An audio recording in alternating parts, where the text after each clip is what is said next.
Ladies and gentlemen, it is showtime. Please enjoy the show.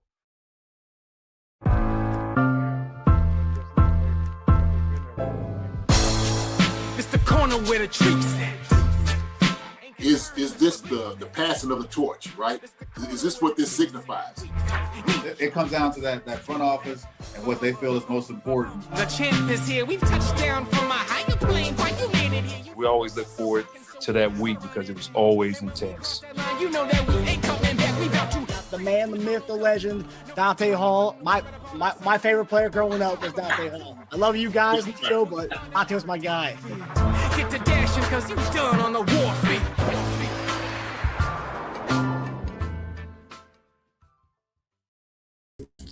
Hey everybody, welcome to another episode of Chief Concerns. I'm Marcus Dash, and tonight we'll be having a great show talking about a lot of the kind of the current events and everything that's going on in Chiefs Kingdom right now.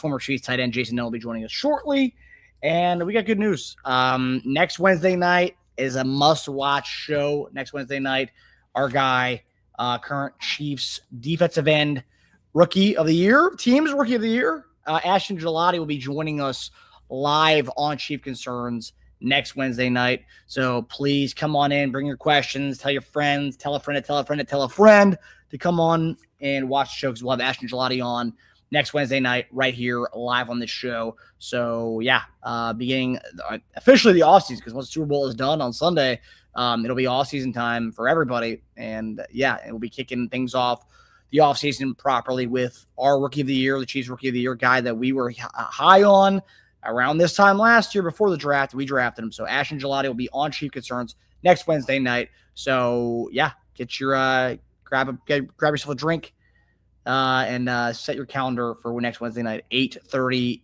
Eastern Standard Time for Ashton Gelati on Chief Concerns. And of course, Chief Concerns is presented by FanDuel, the #1 sports book. And yeah, it's we're getting down to the nitty gritty. We got the Super Bowl on Sunday. There's a lot of promotions going on FanDuel's website right now, or on the app, on their sports book. They got profit boosts. You got the pass the leg promotion they're doing, when that's pretty much, you're at a Super Bowl party, you and a couple friends can whip up a same game parlay and have fun with that to watch the big game on Sunday. So should be a good one. I think the one of the betting lines I'm really looking at is it's a special for that. And what you do is it's game special. It's who's going to have the most rushing yards. And obviously, the two main guys are Ramondre Stevenson and hopefully maybe future running back for the Chiefs, Kenneth Walker, the most rushing yards. I actually went with Travion Henderson. It's like plus 2,200. That's a solid speculative play to have some fun one. Have some fun dough on. I think they have it at plus 2,200.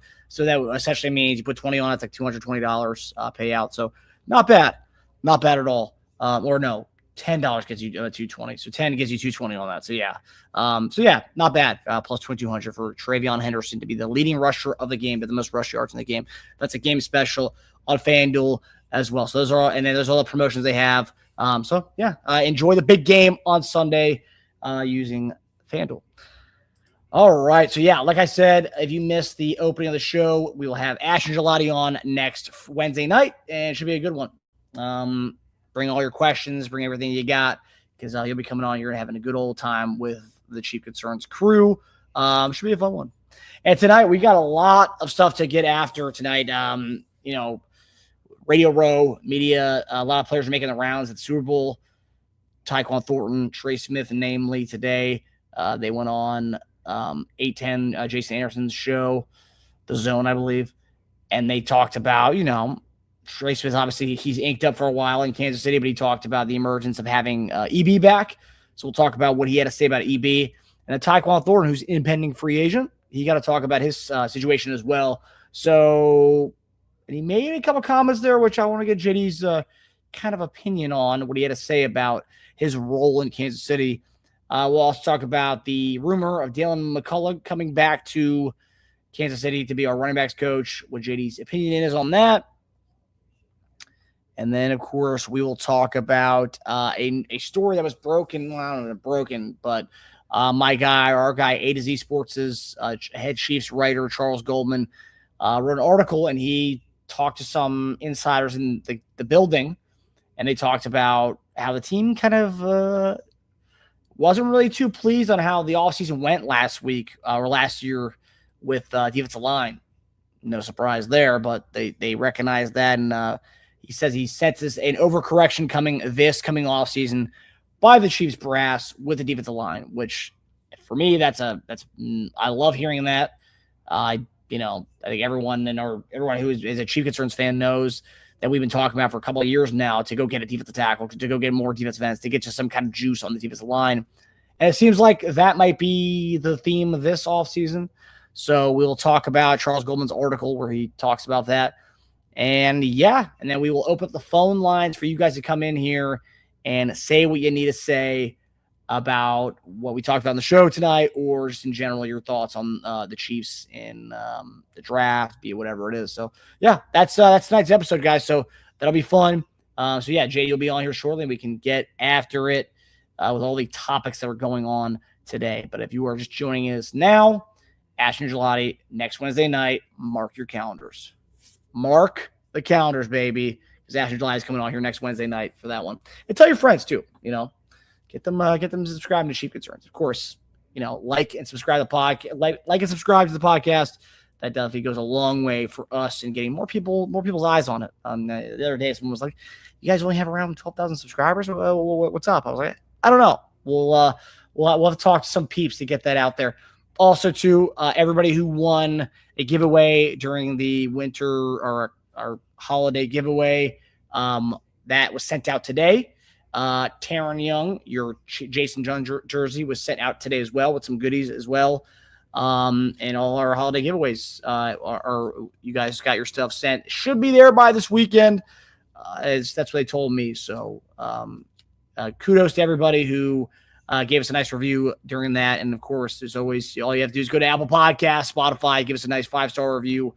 Tell us what you love. And so that's all you got to do. And so everyone who won a giveaway this year or gave us a review got something, and that's coming to your doorstep this weekend. So enjoy that. I know Will, Hippie Cypriot, Gail Whiting, Maria Perez, one or two more people, and then Taryn Young got some stuff as well. So you guys, kudos to all you guys, and I appreciate all the love you guys give us. Even people who didn't review or don't have an iPhone, which I don't know how.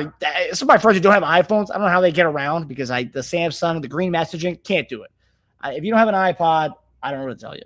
Or I said iPod, I'm dating myself there. iPhone, I don't know what to tell you because the whole Android thing, I don't get it. Thing is, though, I'm not one of those Apple freaks. I can't do anything else Apple. Apple laptops suck. It's just totally different to what I was used to with Microsoft and everything. So. Yeah, I'm not really big with any other Apple accessory outside of iPhones and AirPods.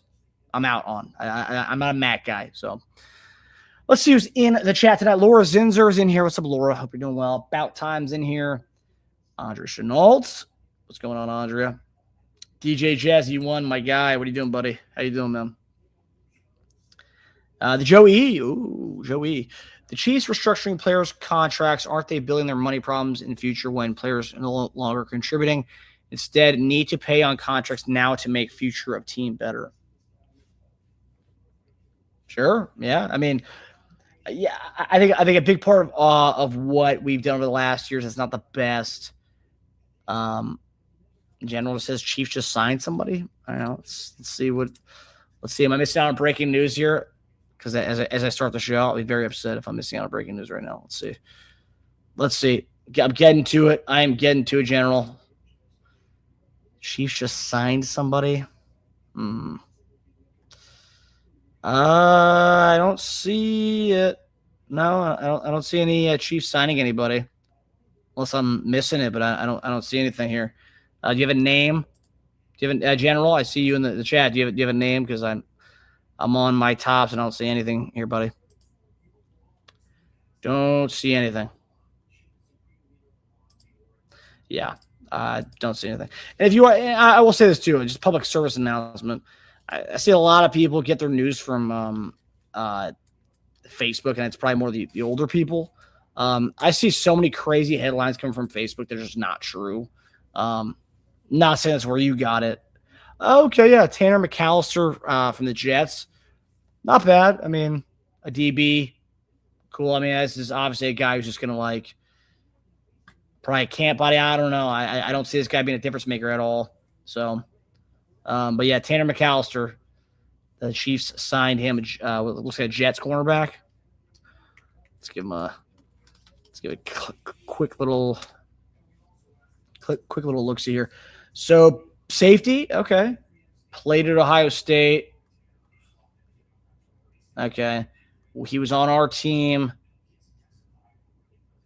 Okay, he was on our team, and then we waived him in January, went to the Broncos, and then came back to Kansas City today. Okay, cool. That's real fresh. Yeah, it hasn't even been updated on Wikipedia yet. But yeah, Tanner McCullough, safety. We had, I guess, during the season, we signed him in December, and we cut him in January. So not a long stint. But yeah, he was undrafted free agent, went to Oklahoma State, then Ohio State, undrafted safety, and then was signed by the Browns after the 2023 draft, was signed by the Broncos after they released him, and then was dropped, went to the Jets in July 2024, released at the end of training camp, and then signed with the Chiefs December 2025, and now he's released, or now we released him, Broncos signed him, and then they released him, and then we signed him back. So guys jumped around a little bit over, man, it's a lot of jumping around in 2 years. Jeez. I don't think I'd be able to handle that. See, man, that's why I always say NFL players are built different. They are really built different, man. It's crazy. I wouldn't be able to do that. Everything I just said, the jumping around stuff, I had to do that a little bit when I was working in news. I worked in Lansing. I worked in Maryland.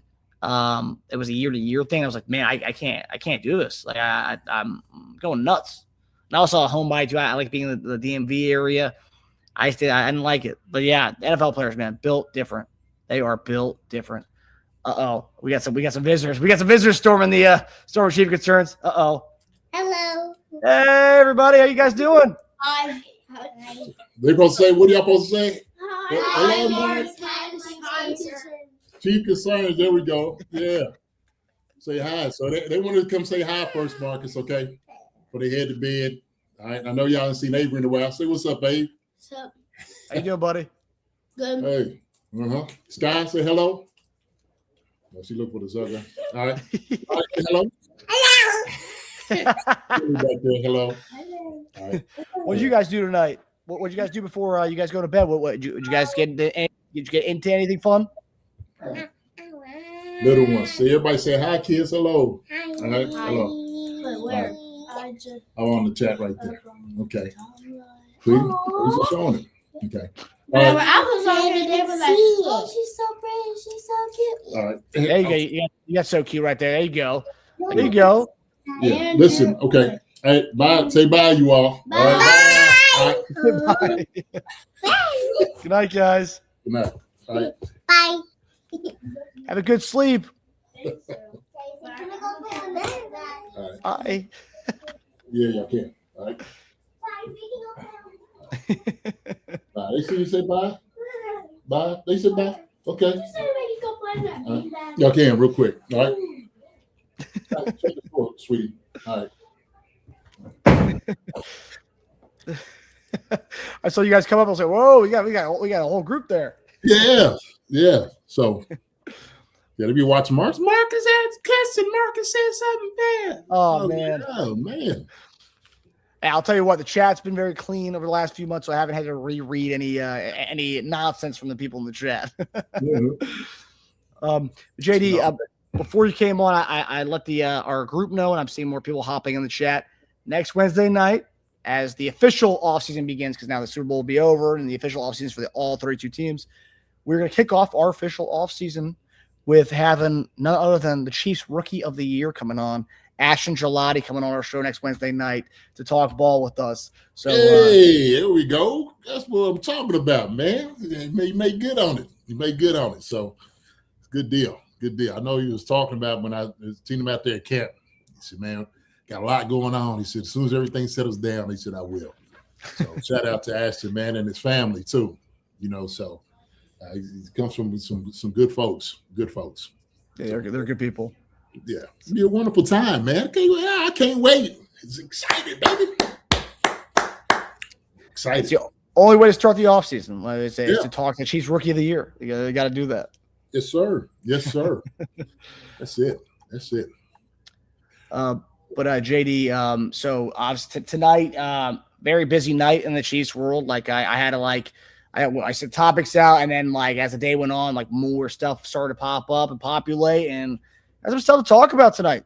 We Radio Row, Super Bowl week. You have a lot of Chief players making the rounds with the media, so lots of sound bites were, kind of dished out today. Some good and some questionable ones. But we'll get into all that tonight. And also, our guy Charles Goldman actually wrote an article today where he kind of he has a source within the Chiefs organization who talks about how the Chief front office was not happy with the way the defensive line, the way they put that together last offseason, which is kind of what we were kind of sussed out by. But now it looks like the organization wasn't happy about it either. So, hey man, listen, they could have. People could have came and found out a whole lot just coming into his channel, could they, Mark? I know. A whole lot, baby. A whole lot. I know. Yeah, I could believe that, every bit of it. And so that's why we know there's going to be some changes, some big changes. Big time. And I think one of the wordings he used in his article was overcorrection coming to the defensive line room, which you and I have been calling for that for 4 years in overcorrection. So, yes, sir, Bob. So we'll have to see it. So yeah, guys. So we got a few topics, and we'll get to the chat, and we'll see if anyone's got some stuff to say. I know Demetrio Spence said he wanted to hop in tonight, so hopefully we get to see Demetrio Spence hop in here tonight. But we got a lot of stuff to get to. We got a lot of stuff to get to tonight for the show. So let's begin, JD. So I mentioned Radio Row, and some of the players were able to stop by with Jason Anderson of the Zone. I think you've been on his show before, radio show. He's actually at Radio Row. You got a chance to talk to Tyquan Thornton, who is an impending free agent, about his situation. And here's what Tyquan Thornton had to say. Have there been any talks between you and the Chiefs about coming back? I think that's between them and my agents. Yeah, for sure. Would you want to be back in Kansas City? I would definitely want to be back to Kansas City, but I want to, wherever I go, I want to have my fair share of targets, go out there and contribute, and play at a high level. Do you think you can get that in Kansas City, your fair share of targets, if you showed this year what you can do and maybe be incorporated more into the offense in the offseason? Yes, for sure. Definitely. I feel like that. The big thing about this soundbite that he said is that he wants to go to a place where he gets his fair share of targets, and that was something that a lot of people were kind of like, oh, that's interesting. The fact that he made that as a caveat, and obviously every player wants to get the ball and targets, but the fact that he made that specific when talking about coming to Kansas City, what do you make of his comments and kind of really including that portion of it about making sure he gets his fair share of targets wherever he goes? He's just a regular player, man, that believes he can help a team win. And so he was a high draft pick for a reason, because of his skill set. And so if he knows he can make a contribution that is going to help the offense be that much better, he ought to say things like that. If you didn't, you wouldn't be worth your salt. I think you just, golly geez, I don't know, maybe he deserves his fair share. He made some good plays for us last year, some big plays. And so that production needs to be matched even more. Marcus coming in this very next year. And so he understands that he's a commodity that we can utilize.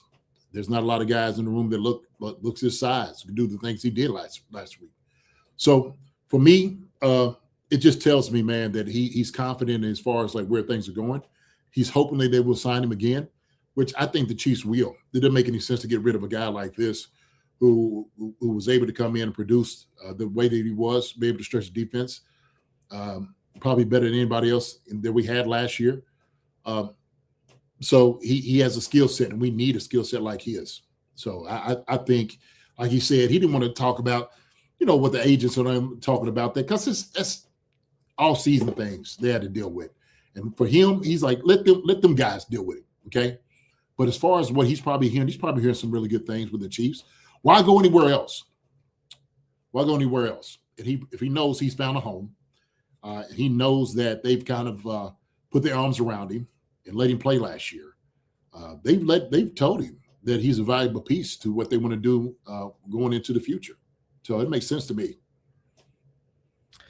Yeah, I think one of the things that there's been a conversation on our show is that, like, I think Tajim has made a case that, like, he's one of the better deep threats in the league, but also, like, he also showed too during the season, not all the times, they didn't give him that many opportunities to be more than just a deep threat. But he did show on multiple occasions this year, like his touchdown against the Giants, where that was kind of like a slant, kind of drag to the back of the end zone.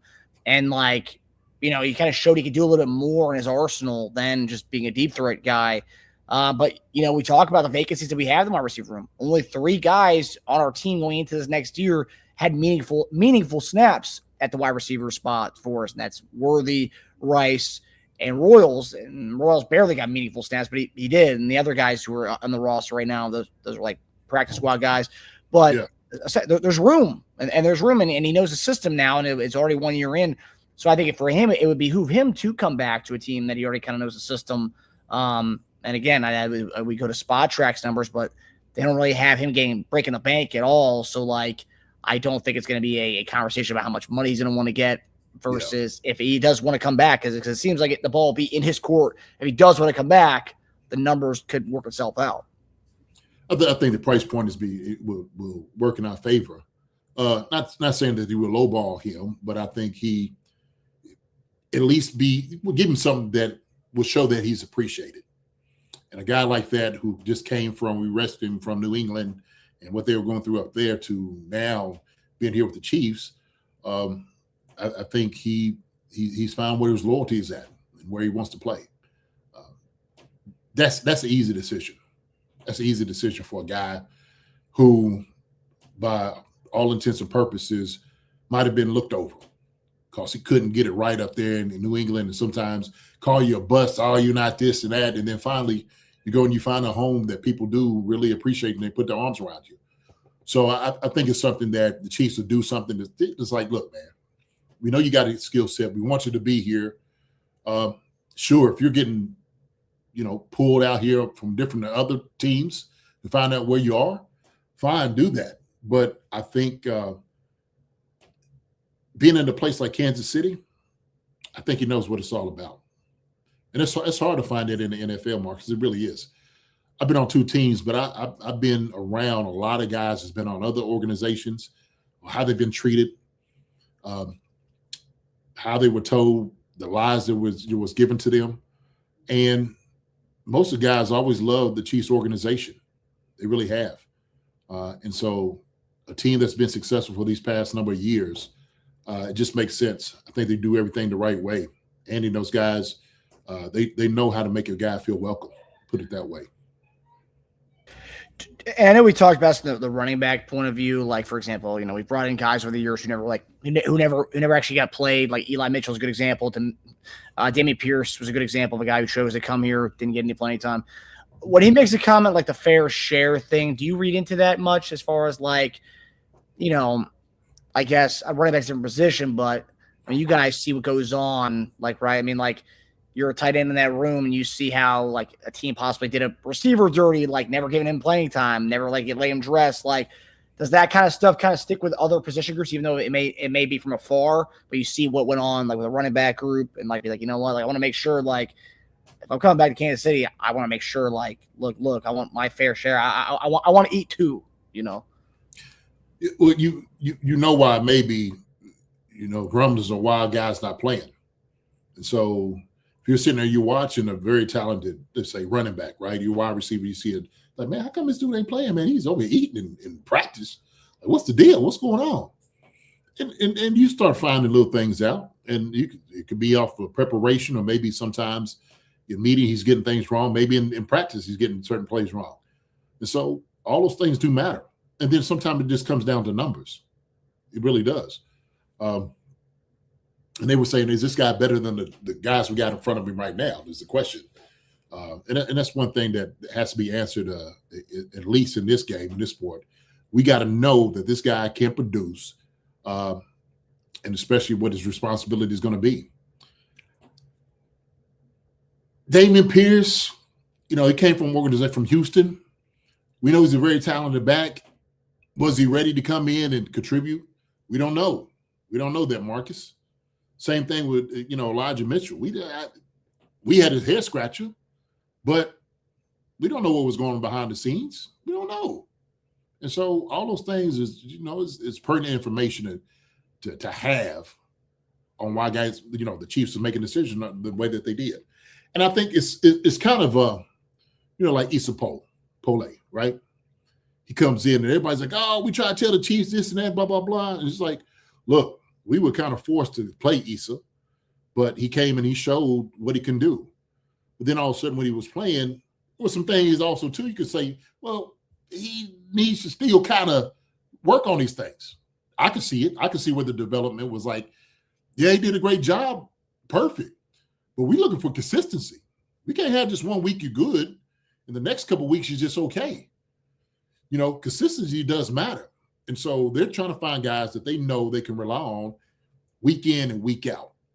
And so sometimes guys might give you a great glimpse and all of a sudden he disappears. These things do happen. So I don't know as far as like if other guys do see it and they wonder why somebody's not playing. But I do know as far as like how it works in the NFL, if you're not playing, there's a reason. There's a reason. Yeah, I did see a bunch of people online after he made this comment, like Seth Kaiser and a few other like guys, who watched a lot of film, for the Chiefs. They were just saying that he wasn't wrong about that. Like he probably should have gotten a lot more targets and a lot more playing time this year than what it was. Because if you talk about from a rapport standpoint, his rapport with Mahomes as far as the deep ball was probably amongst the better like deep ball guy we've seen since maybe Tyreek Hill. I haven't seen someone have a rapport with him like that, like he did this year since like Tyreek. I mean, we were waiting for Worthy to have that. We waited for Hardman and him to have more of a connection than they did. MVS and him never got on the same page. So like I haven't seen that, but also too, there were times this year when you said like, look, like let's get him doing other stuff besides deep balls. And there were some games where they did, but then we wouldn't see him again. Like during the game, he would get a couple targets in a row and be like, okay, what happened to Thornton? Where is he? So it is kind of for me, and what a lot of people are saying, and I'm just curious what you think. Is that kind of like, hey, like I like being in Kansas City, but at the same time, I want to make sure I'm utilized more so than I was utilized, kind of thing. You think he's making that known, or do you think his agents are making that known in the conversations when they have with the organization? Yeah, of course. I mean, hey, look, I want the football. You see what I did last year with it. I made some great plays. This warrants me to have this argument of like, hey, man, he deserves more targets, more looks, fair share. So I don't want to come on here and just be the fourth and fifth guy anymore. I'm trying to work up to be the third guy, maybe the second. And if it's really working out the way I want to, now I'm gonna start on. The other teams are looking at me as that. So, like I said, man, if you're competitive in the NFL, man, you want to be the guy. That's how it works. I don't think there's anything wrong with a guy, pushing to do that either. So. No, I like that he's hungry for more. I like that that he was feeling himself that much. Like, look, like I could do a lot more than the way they were utilizing me last year. And I think everyone who's had eyes who watched Tyquan Thornton last year can say, yeah, he definitely brought a lot more to the table. Yeah, utilized it. And also, too, Chad O'Shea. I'm seeing a lot of people in the chat saying Chad O'Shea is going to be able to help with the wide receivers as well, to have him as wide receiver coach. Yeah, it'll only add to what Tyquan can do. So, you know what? I wonder. Cause never look. When was Chad up there with New England? Did Chad? Oh, that's a good point. Actually, I think he might have left a little before Tyquan got there. Let's see. He left. Yeah, 2018. I think Tyquan was the Sky Moore draft. So no. Okay. All right. So I just missed. That's what I was wondering. I was like, I wonder if they cross paths. But if not, I guarantee he'll tell like, hey man, you know how we used to do it the Patriots way, but Chad to be able to help him out tremendously. I mean, you know, you developing guys like Randy Moss and those guys like Chad trust me. That's exactly the type of coach you need to unlock your full potential. So that's why just seeing Chad, man, is such a great hire. It really is. It's a great hire for us. Yeah, it's nice to see also too. Like, again, this is not just because we like, just based on the way we talk about the draft. Just because we like one prospect doesn't mean we dislike another prospect. But like, I love the Chad O'Shea hire, and it's not dogging Embry. It's just that he's bringing a little bit more experience to this thing. You know, he's got a little bit more, backstory. He's got more of a body of work with it when it comes to this. And some of these young guys we have in this room need someone who's got that kind of that backlog of a resume to be able to tie to. So I think he'll be great for Tyquan, Worthy, Rice. I do too. Shoot, look. And here's the thing: if you're a good player, if you're a really good player, you want a great coach. You want a great coach who can give you answers that you haven't had before. And so, because the body of work, Marcus, like you're saying with Chad, guys can sit there and look like, okay, here's the list of guys that you've coached. Like I said before, if you can't listen to Chad O'Shea, who has coached some of the great receivers in the game, what are you doing? Honestly, what are you doing? And like I said, this is nothing taken away from Connor, man. I love Connor to death. But he was relatively new in coaching the wide receiver position. He was new. And so that was the thing. For them, they want to hear from a guy that has, all the experience and things that you need to hear from. And so he'll be able to help them out a lot. His voice is going to be paramount as far as like with us going forward. Yeah, no, 100%. I think it's another parallel too. And could that even be a thing that some of our receivers would be drawn to that, JD? Like, how often is that? Like when you were going to meetings and stuff, were you wondering like who's your tight ends coach? Were you looking at that stuff too, or is it more just numbers and just utilization from the head coach, or would you even look at who your position coach would be? I mean, it kind of matters, but you worried about your own ability for one. But right. Once you do meet them and you kind of do homework, like, oh, okay, all right, cool. Like you kind of know some of the names in the business. When you're a younger guy, you don't quite know all of that yet. Right. And you ain't really been anywhere. So shoot. Yeah, you just whoever it is, that's who it is. Yeah, you got to run it down to him. Like, oh, who's O'Shea? Like, why is everybody's up? Oh, he had him? Oh, he was on him? Oh, okay. No, all right. He does know what he's talking about. Right. And I need to make note about everything that's going on, who this guy is. So, yeah. Ahmed Brown asks, here's the really football question from a contract perspective. Who would you offer a better contract to, Hollywood Brown or Tyquan Thornton? We kind of talked about it a couple weeks ago during our receiver show on Monday. But I think based on who I think would be cheaper, and I think that's where the Chiefs are going to go, is who's younger and who's cheaper. I think Tyquan would be both those. I think he's going to be cheaper and he's younger than Hollywood. So who would you? Question is you. Who would you? Oh, okay. Better contract to. So he ain't gonna let you can't welch out of that one. So I would probably go Tyquan. Okay. I love Hollywood Brown. It's another knock against him. I'm just speaking from a I think a better overall receiver is Hollywood Brown. I think there's more layers to. I don't think we've seen the best of Tyquan yet. I think there's still more growth there. I think Hollywood, we've kind of already seen what he can be and what he is. I think there's still more growth to Tyquan, which hadn't been unleashed in New England. We're starting to see that now with us.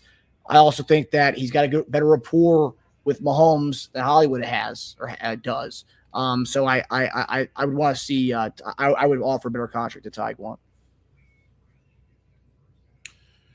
To be honest with you, from I don't know.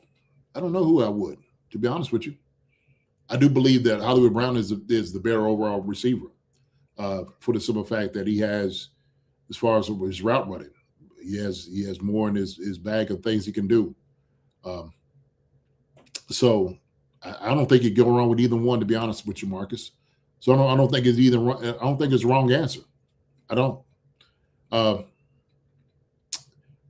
In Tyquan, I still need to see, even though he had some success last year. Is he a guy that can carry 80-something balls a year?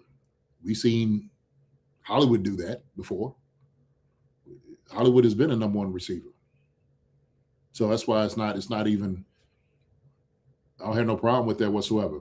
We was talking about free agent wide receivers coming in, okay? And one of the guys I said was Christian Kirk. Christian Kirk is one of those guys that can come in and he can catch the football. He's been a number one receiver. You might like Tyquan because of youth, but I think Kirk is, because of his ability, and his variety of things he can do. I think he's a valuable guy. I think we can find that in a Hollywood Brown. Hollywood Brown is that type of receiver to me. He's just not as big. He just, he's not going to, some of those things he's not going to get out of Hollywood is the blocking aspect and all those different things like that. Is Tyquan going to do those things too? That's another question you have to go into. Like your role, your specific role, what you're going to do. So Tyquan fills that void for us as like that deep ball threat. But coming into the season, nobody thought that. I thought this was the three guys who was going to be the deep threat for us. Xavier Worthy, Rasheed Rice, Hollywood Brown. And Tyquan Thornton came in and he was like, okay, shoot. Now he moves up on the ladder on that. Right? Surprise, yeah. Absolutely. Didn't expect that whatsoever. And so I was hoping to get something, good out of Tyquan. We did, and we found even more.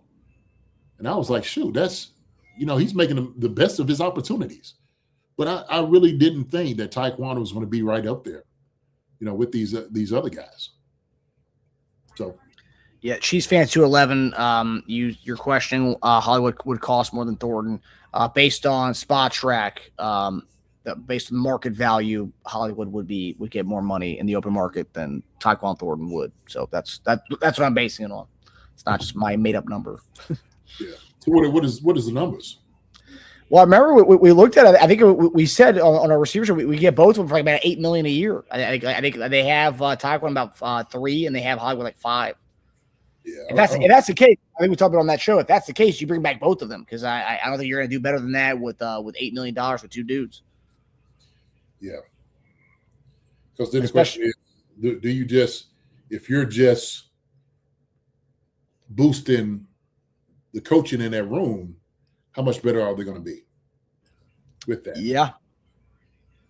And they must be obviously we know what Chad O'Shea, and you obviously were in the room with him before, but like his coaching pedigree, they obviously are big on him because they signed him right out the gate. So like they're like, oh yeah, we can get a lot from our wide receivers if we have the right guy in there. And they went and got him. They poached him right away. So it speaks volumes how the team sees him. So and yeah, Tariq. Honestly, I don't think we saw all of what Tyquan is capable of last year. I don't think so. I think his soundbite today, it kind of shows you that he can show off more, and he wasn't able to last year. So. All right. And so the other person who was making the rounds at Radio Row today was Trey Smith, who got to talk about Eric Bieniemy's impact on the offensive line. And I love this soundbite because everyone always talks about, accountability. EB's gonna be great, and getting people's butts. He's gonna hold guys accountable. I thought this was different from a standpoint of this is the first time we talked about like how his impact can be, brought into the offensive line and being the aggressors. And I love Trey Smith. And when I heard the soundbite, I thought of you instantly, JD. So I can't wait to hear your response on the other side of this. Can't wait either. Here it is. for me, it's more so like EB is almost like a mindset and mentality. Finish, introduce yourself. At the end of the day, we're presenting that we're going to be the aggressors. We're going to be physical. We're out here to dominate. We're not here to mess around. This is business. We're going after you every single play until the whistle blows. And that's what's super exciting about him, man. Is that's just what he brings. That's who he was as a player. That's who he is as a man. Very detail oriented as well. And it's just really exciting. EB's a guy that Coach EB, is a guy that I have so much respect for and admiration, and just really excited to have him back. Is it understandable where some players might view his coaching style as a little abrasive or too much in your face? For sure. People don't like getting yelled at times, but at the end of the day, with Coach EB, you got to understand he's doing that with a purpose. He wants to see you be great. He knows the potential, and he's trying to get the best out of you. And if he feels that you're falling short of that potential and that area that you can improve on, he's going to let you know. And for me, I'd rather be held accountable in those situations than to just coast by and my coach not tell me a freaking thing. So for me, it's just hard coaching. Maybe it's because I played in the SEC, so I'm used to a little bit of hard coaching at times. But I love it. His intensity is one of the most unique traits. At the end of the day, like, you just have to understand he's doing that because he wants to see you succeed. He wants to see you to be the best you can be. Boy, people were tired of the finesse style of what we've had the last few years. Well, that finesse style is gone now because we got a hard-nosed offensive coordinator, JD. But the thing that I loved about it was something that you always talked about. It's like, sure, we may not run the ball a lot, but like, I want to see our guys coming off the ball and then going after dudes. And like, we're being a pass-happy team, yet we're receiving a lot. But Trey Smith talking about being aggressors, dominating out there, it made me think of all the times you talk about, like, I'm not seeing the guys like go get it. These offensive linemen want to go do that. And do you think when he talks about that, is that something you feel like we really have lacked since EB walked out the door, and we'll kind of bring that back from the offensive line standpoint? Yeah, I do. I really do. And you become an extension of your coach, your coaching. And this is what I'll say. Nagy was a great guy. I've said this before. But I don't think he's going to be the guy that's going to get on you when you do something wrong. He'll leave it to the other coaches to correct you and do the things that you need to do. He'll leave it in their court. But where EB, like Trey said, he's the guy that get in the guy's face. He'll let you know if you're not doing your job. He'll let you know if you're not, you're not being held accountable, to get the job done. And Marcus, I said this last year, we got pushed around up front. We did. It was times we got punched in the nose. We got bullied around in a few games, and it was really apparent. I think all that's going to be over. You're not going to be able to get away with some of the softness that we seen last year. I'm not saying the guys are just particularly soft, but I think what Trey was talking about, finish. He's talking about just getting on guys and just really get after them. Speaks volumes to me, because he's talking about being the aggressor. He's talking about taking it to the defensive line. Like, you want to be the puncher. You want to be the punisher. You want to be the guy that is going to bloody the other team's nose. And so in certain situations, the offensive line's got to control that. You control the tempo. You control the physicality of what's going to be up front. As far as what the game is going to be like, it all starts up front. And so if our offensive line is not setting the tone that way, man, that's an issue and a problem. Because the one place you had to come with the toughness has got to be right there in the trenches. It's got to be up front off the offensive line and D-line. So whatever side of that wins, when you rule on your particular side, whatever it is, if you're offensive line or defensive line, you should set the tone for the entire game of what it's going to be. Like, it's going to be a long game. We know we're coming after you. And so we're letting everybody know we're going to run right here, whether it be A gap, B gap, C gap, it does not matter. The whole stadium can know we're sitting there saying, we dare you try to stop us, regardless of who you put in the box, we're still coming at you and hitting you dead in your mouth. And EB's going to bring that back to him. So Trey is excited because, maybe he was trying to convey that to some of the young guys last year and didn't quite get it. And it takes coaches to do some of that too, to get on guys. Because what's going to end up happening, who controls your playing time, is going to be your coach and coordinator. And EB ain't got time for all the shenanigans. I said it before. He ain't got time for none of that. You ain't getting your job done. You sitting over here, you think, okay, I got away with this one. I'll be fine. EB going to get you out of there quick and in a hurry. Before you know it, you're going to sit there like, man, how did I get in a doghouse this quick? Because you're not doing your job. That's why. It's going to be real simple. They got another guy in here who's hungry. He'll say, who wants his position? Because the guy that's right here right now and getting the job done, I need somebody to play this position right here. Who wants it? Who wants it bad enough? Because right now, his job is up in the air for anybody that can take it. So if you want this, come and get it. And so all the guys going to be put on notice. Like I said, they don't look. EB don't care where you was drafted, where you came from, how good you think you are, how many balls you caught, how many accolades you got. EB don't care none of that. He don't care about none of that. It's about what you do right now, what you do every single day to make yourself better, to make this team better. Like I got to keep going back to this. What's best for us? That's what I wrote down from EB. What's best for us? You're going to get all the answers. They're going to find out real quick who EB is. So I love Trey saying this, man, because Trey, he knows what EB's all about. He loves a hard-nosed guy like that. He loves it. The head coach up here at EKU, Walt Wells, was Trey's O-line coach at Tennessee for a couple of years. Walt was just saying, hey, man, Trey is an absolute dog. He is a monster out there. And so Trey needed to get some of that back. He needed to get some of that back. And I remember everybody got on Trey. Oh, Trey and Creed's getting on Isapole because he didn't. Shoot, Trey's holding him accountable. That's what he's doing. So I don't care, Isapole or whoever it may be. It don't matter who it is, right? It could be anybody. You could block things 5 times right. But if there's 2 or 3 times you get things wrong, especially in certain situations, you're going to hear from us. I'm going to pat you on the back when you're right, Marcus. I'm going to pat you on your back. But daggone it, if I'm sitting over there and our back's against the wall, you got a safety because you missed your guy, you're going to hear from me. You're going to hear from me. So, hey, man, I'm telling you, this off season, what guys need to start developing is tough skin because you're going to need it. EB ain't playing around. So, good stuff from Trey. Great stuff from him.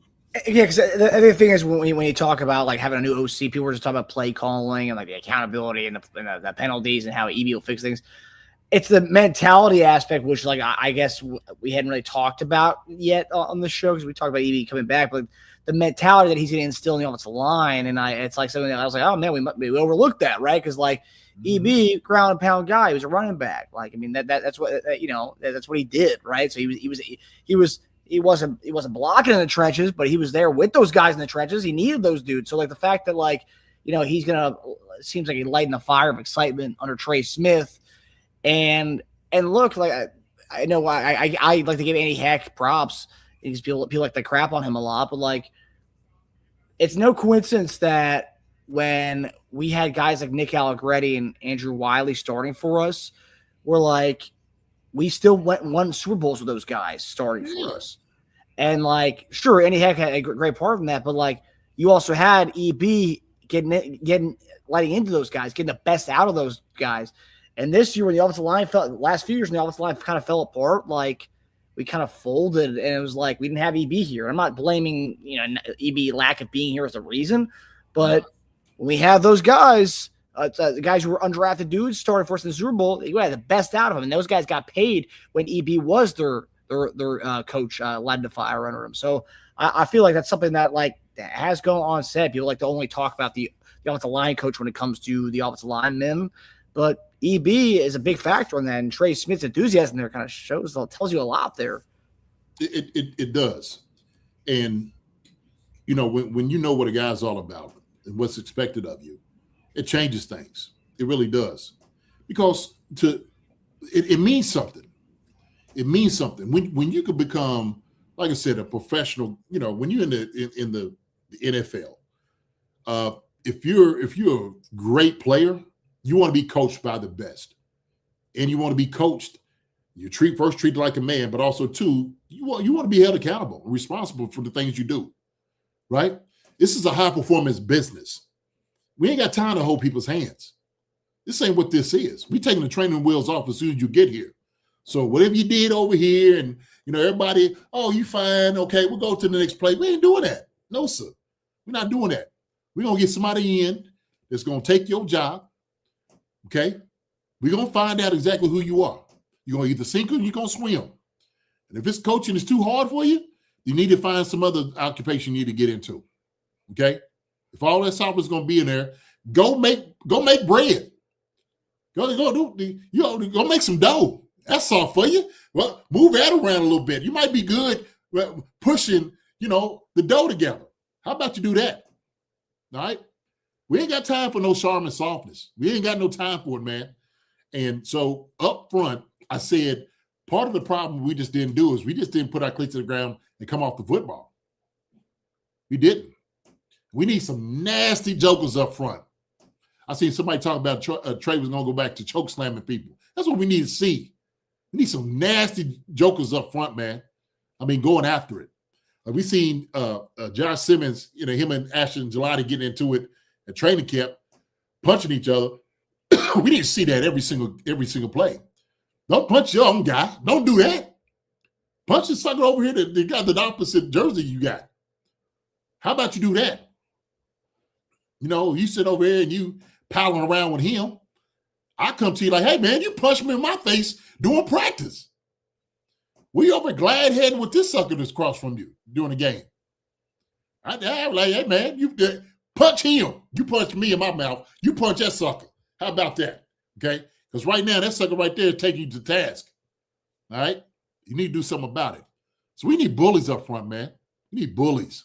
Okay? And we need a guy up front that's going to get them right. A dude that's going ahead that's heading this offense like EB is going to make sure these guys they're going to do their job. EB is a guy can make a Chihuahua feel like a pit bull. We need to see some pit bulls out there. Is what we need to see. That's the way it has to happen. And I think we're going to get that from these guys, and they're going to give their entire effort out there. I love that.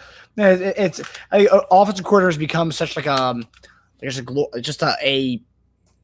guy who just makes plays because you see all these like these young guys, these offensive geniuses, the McVay tree guys. People only look at offensive coordinators in that vein. Trey Smith, when he talks about EB, like it's like, man, like that's like a motivator. I don't see some of these like these Mike McDaniels guys. Sure, he's an offensive nerd, like a genius type, whatever. He's not motivating anybody. Like, sure, you're gonna be in awe of his play designs. Great, that's fantastic. I'm not saying EB can't do that, but also no one's talking about Mike McDaniels as a motivator. Like, man, he's gonna make me be the aggressor out there and want to dominate. Mike McDaniels ain't making anybody dominate anything. So like. It's just funny. People get their mind set in a certain offense coordinator that they want just because that's like the mass appeal now. But like at the end of the day, offense is one in the trenches. And if you can get your guys on the in the trenches like lit up to be excited to play football, I think it's half the battle right there. Absolutely. Look, there's something to be said about strategy and schemes and all those different things, right? It has a place in offense without a doubt. But attitude matters more than anything else. It does. The will and the want to. On certain plays, when we sit here saying, goal line, 3rd and 1, whatever it may be, we are getting that. There's no question. When I look to each man, I need to find out right now who you are. I'm going to get my block. Are you going to get yours? And when I'm sitting over looking at you, and you got shaking knees and your eyes are like,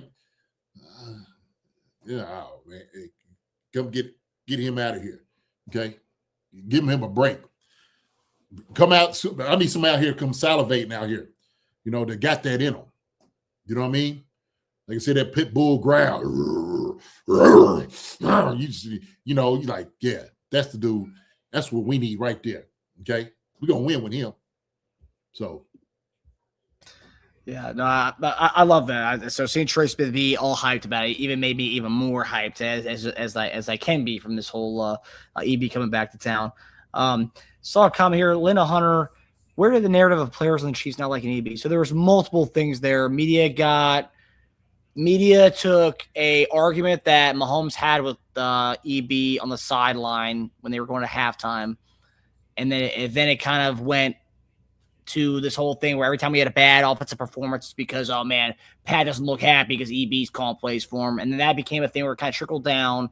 And then going to an off season where this anonymous article came out citing anonymous players about how the team did not like EB and all this stuff, which was later deleted, but a lot of different Chief outlets took it and ran with that story. But that got deleted, and then we won a Super Bowl, and then he left. And then a year later, we go to the Super Bowl, and the night before the Super Bowl, or the night before the AFC Championship game, that guy, which everyone apparently said that the Chief players did not like, spoke to the team when he wasn't on our staff anymore to give them kind of a nice like a pregame speech to get them all ready for the AFC Championship game. So yes, it was made up from a lot of nothing, Linda. So yeah, that's where it comes from. It's not a real thing. And Shady McCoy was another guy who kind of played into that as well. Yeah, so. Man. Do you have that video with EB and Adrian Peterson? I could pull it up. Play it up real quick, man. I think it's what people need to see who AB is.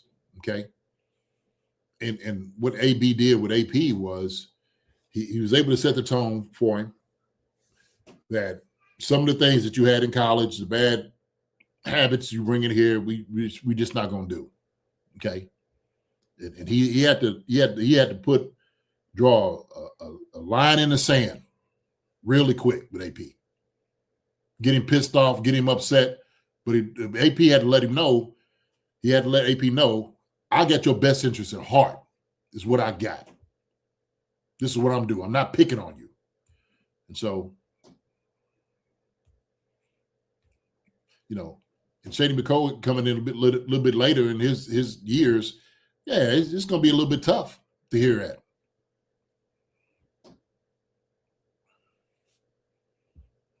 I think it's a great video, man. I love that. That's it. And he meant well. He meant well. And you had to think AP, who was the 7th pick of the draft, was feeling himself coming in, right? You think you give to the NFL, we see he was during this time. But all of that had to happen with AB getting him right. If AB didn't get him right, we don't know what he would have turned into. He still would have been great, but we don't know quite, what he really would have been without that. So what EB didn't let him do is, I'm not going to let you just come in here and not be great. I'm not going to let you just come in here and just be late to meetings and have no accountability and no responsibility to this. Like, I'm telling you right now, how are we going to treat you? So we're either going to treat you like a professional, or we're going to treat you like the incoming freshman from college, okay? We could do it one or two ways. But I'm telling you how I'm going to do you, how I'm going to treat you. And he did. And he never stayed on it. Hey, man, he kept correcting him. Anything he did wrong, kept correcting him.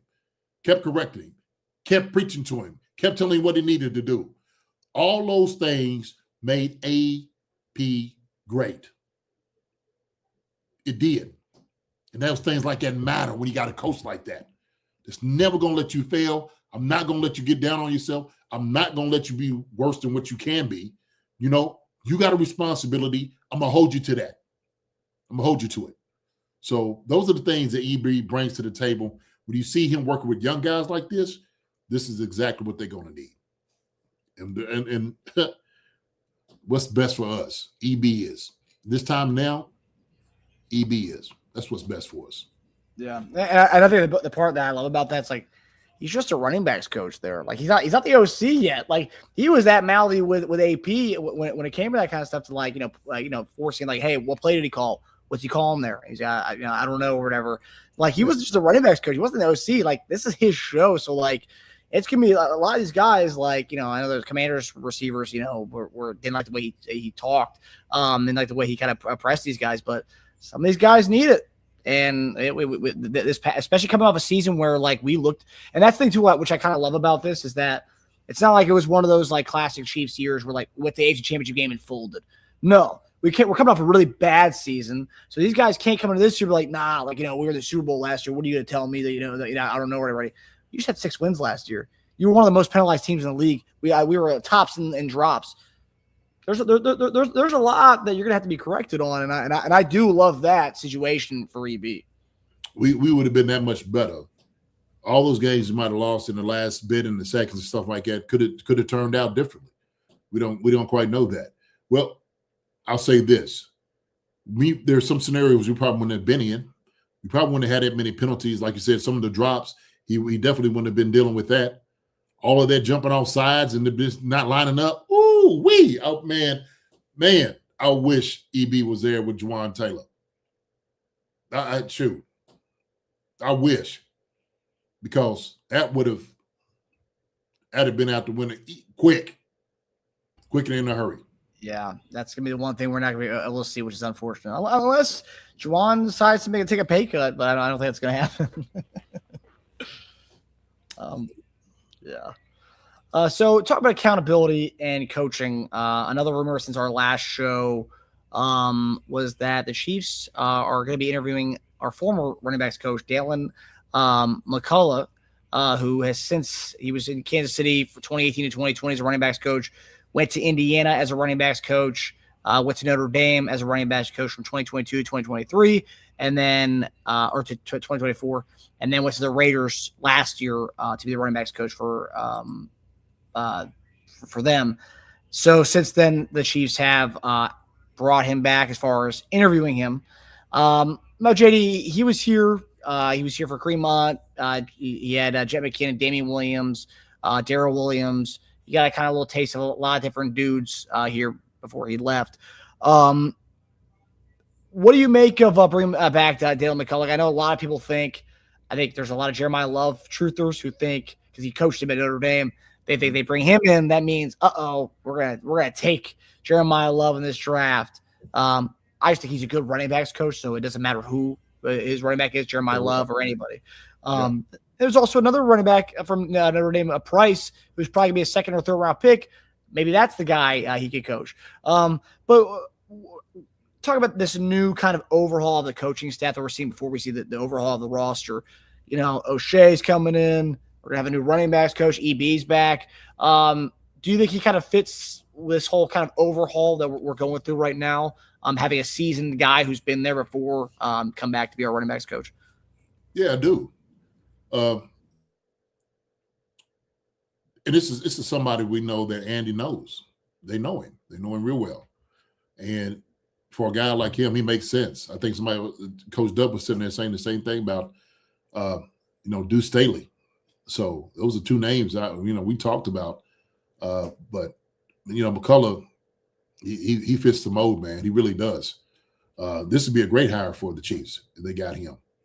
And he's not only just for who he is, man, his entire story in itself is a wonderful story. Does that mean that Love is coming here? I'm not sure. I don't know. But I'm sure they would entertain it. They would find everything they need to find out from McCullough about who he is. And it would say Price. Yeah. Jadarian Price from Notre Dame, yeah. Price. Yeah, I watched a little bit of him. We could definitely utilize him as well. So I don't know if that means anything, but his presence alone, coming in here and his knowledge with the guys that he's already had and them knowing him would be a great choice. Great fit for us. Yeah, I would like Deland McCullough to come back to Kansas City. Obviously, he's a sought after running backs coach. He's been all over, some really good programs, and then going to the Raiders last year was to be Jetty's first running backs coach. Obviously, that he was he was the Jeremiah Love of last year's draft class, and they went and poached him out of college just so to have the number one running back of the rookie class be coached by him. So it speaks a lot about him, but also too, Deuce Staley's a guy we've talked about on the show before. And then the Deuce Staley connection, another guy that Andy knows. Deuce Staley's first job as a coach was with Andy in Philadelphia in 2012 or 2013. So there's that connection. Deuce, obviously you play with Deuce. EB and Deuce crossed over 1 year in Philadelphia together when they played. So there's that connection there. And then also Chad O'Shea, receivers coach at Cleveland last year. Deuce Staley was a running backs coach on that same staff last year. So obviously we've had our eyes in Cleveland's coaching staff. Maybe we have our eyes in the running back coach there as well. So yeah. I wouldn't be upset with McCullough. I wouldn't be upset with Deuce Staley either. I think both those guys would be great. Deuce obviously brings a little bit more to the table as far as, being a badass running back when he played in the NFL to have that kind of trajectory as well. But I'd be okay with either one of these guys. I don't know if I have a preference here. I'd be really happy with either one. But I think it adds to our kind of the mindset we were talking about with Trey Smith earlier. It adds to that, like, this is like that ground and pound physical style of football, that smash mouth football. Right. Who would be opposed to that? No, I don't think anybody would. So whether it's McCullough or Deuce, man, these are two names that I would say probably the best in the business right now is running back coach. Obviously I want my guy, my brother, at some point to get the shot of, as an OC so they could go and move into like the head coaching realm, because we don't have enough of, guys becoming OCs, like us to move in those position. So I think, man, McCullough or Deuce would be great coming here. Be a great thing. Be a great thing for them. So those guys, and that's another thing. The coaching in itself, what would that do? What would that do for a Bashar Smith, right? Kareem Hunt already knows. He's like, shoot, this is perfect for me. Damon Pierce, can we get enough out of him? Marcus, if he's healthy.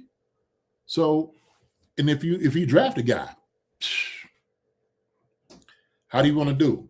So even if you don't get a Breece Hall, would you say we have enough with a Bashar Smith, maybe one of these guys from college that still is stellar, who's not Love, Kareem Hunt, and then maybe a Damon Pierce?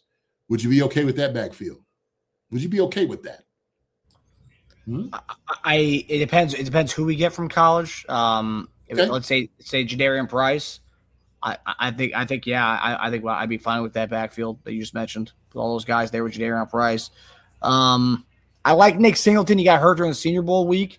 It's unfortunate. He broke his foot, but he'll probably be pushed down later in the draft because of that. Jonah Coleman, the guy out of Washington. He's got a little bit Bucky Irving-ish kind of game to me. I don't know if you've seen his tape yet, JD, from Washington.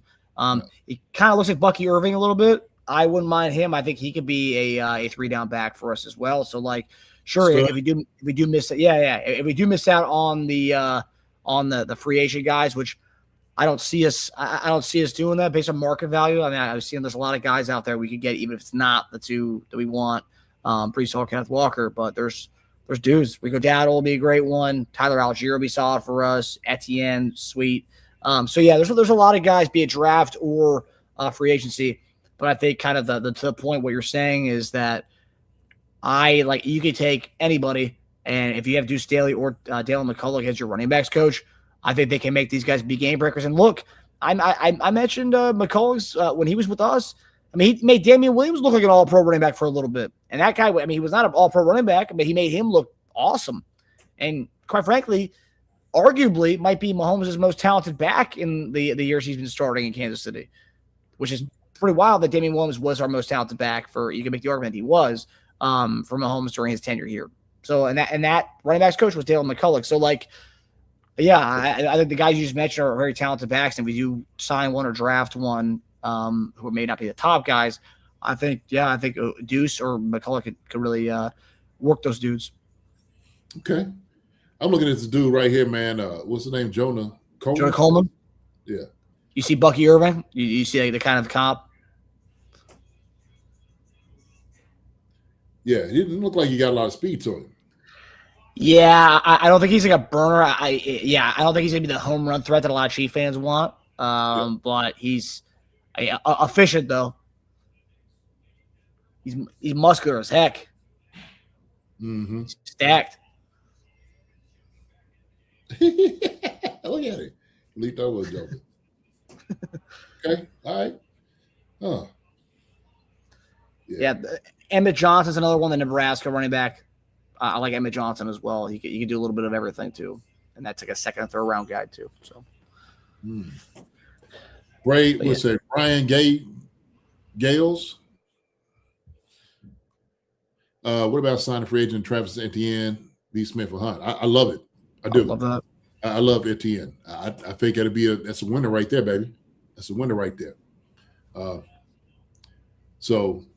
think Brian, any of the guys we said on free agent guys, I think we will be fine with, and I think the 5 for sure we can get for good money, and we'll come in here and give us what we need. So. And plus, I think Etienne definitely fits our style too. I know it's not the sexiest thing that everyone's talking about as far as a free agency class, but like he definitely fits our style as far as being a guy who can do it all out of the backfield. Who's that? Etienne. Oh yeah, for sure. Yeah. And he produced well in Doug Peterson's offense. A lot of overlap with our offense too. So that's another thing as well. Yes, sir. Good stuff right there, man. Good stuff.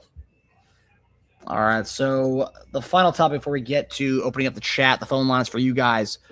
As I mentioned in the earlier today, our guy Charles Goldman of A to Z Sports wrote an article, Offseason Outlook, that included an interesting note, and I'll put up on the big screen.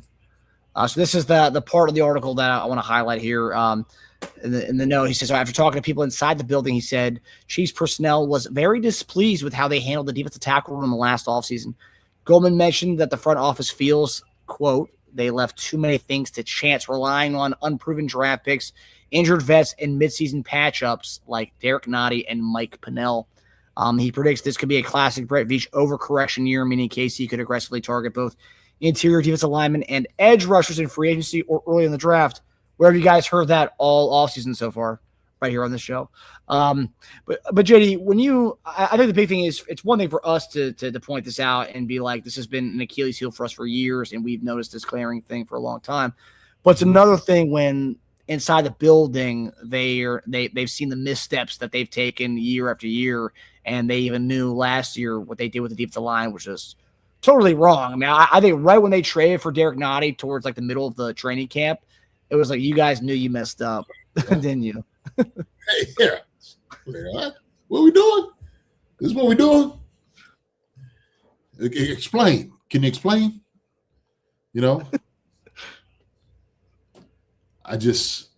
Man. But I do believe that this is necessary, Marcus. I do believe it's necessary. What we've seen, at least for me, the theme in these playoffs has been defense. Been defense all over the place. These defensive teams out here who's been dominating the other side of the football. So whether it been Houston or Denver, New England doing it at times up there, Seattle.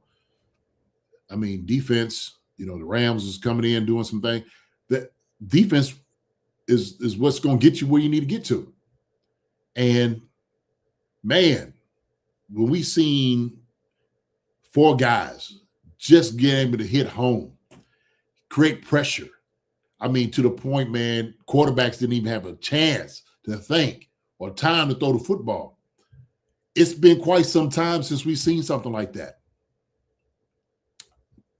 And this is what we need to do. That's what we need to adopt that identity on defense. We have to. So, yeah, overcorrection. Like I said, we've been hollering over at the hill. We're hollering at everybody. Marcus, been doing it for 3 or 4 years. Come on. Can we get some help for Chris Jones? Right? Where it don't have to be just, younger guys. And I get, when they got, Noah Williams, Norman Lott and Gelati. It was like, okay, that's for the future. Like, guys, we need those guys to be the dudes right now. Ashton came in, did a great job. Norman Lott got hurt, but he was still trying to come along. Still was trying to get into shape, all those different things. We need us a killer early. This is what we need to do. So, yeah, that overcorrection, that needs to happen. Sorry, it needs to. If you want your defense to be as good as you need it for it to be, you need your D-line to be that much better, then all of a sudden you start worrying about, like, then you can move to the back end. What corners you want to be able to get? Can they hold up for a certain amount of the seconds? Because when we know that our guys is bearing down they necks, the opposing quarterback's necks, that creates problems. Time and all of that. So I'm all for it, man. I want to see the overcorrection. I want to see it. I do. So, yeah, I just free agency, bringing back Nadi and those things. I was just like, what are we doing? What are we doing? Apparently nothing. And it showed. So I think the one thing, like, obviously, yeah, we know there's giant blank spaces there in the defensive line. It's been like that for years. I guess for the last 2 years, you and I have been kind of like, what are they doing? Are they just hoping that these guys pan out instead of actually actively making moves, or just waiting until the training camp to sign veteran edge rushers like Carlos Dunlap types?